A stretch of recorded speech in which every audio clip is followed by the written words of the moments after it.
Հայաստանում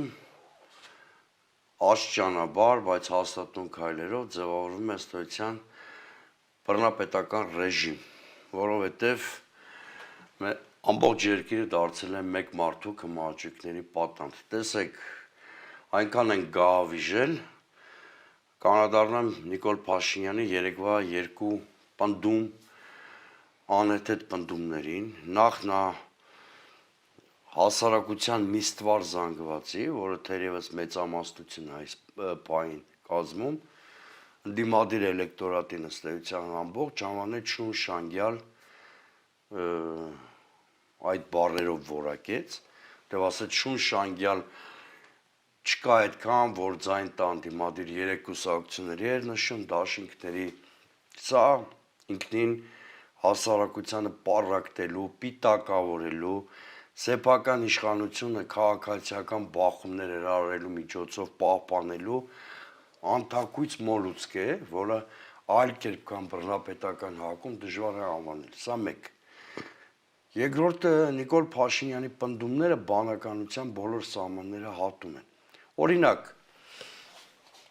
նա ասում է, որ գերխնդիր է ապագա խորհրդարանում թույլ չտալ Սամվել Կարապետյանի, Գագիկ Ծառուկյանի եւ Ռոբերտ Քոչարյանի ֆրակցիաների անցողիկ շեմը հաղթահարելը։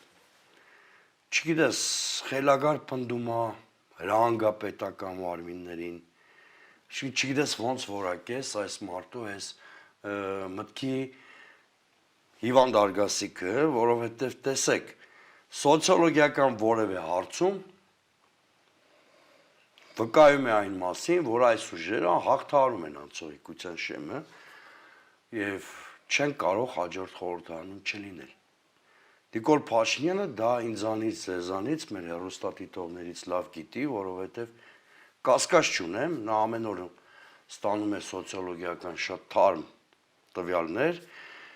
եւ ավելին վստահ եմ, որ նա շատ լավ հասկանում է, որ այս երեք ուժերի քվեների համախումբը հաղթում է իրեն, այսինքն 50%-ից ավելի քվեների մասին է։ Հերիք չի նրանց սպիտակավորում է շուն, շանգյալ եւ այլն, դա էլ պնդում է անում, որ այս մարդիկ չեն անցնելու։ Սա այլ խոսքով կամ պետական մարմինների եւ իրավապահ համակարգին տրված ցուցում ռեպրեսիաներ անելու դժվար է որակել։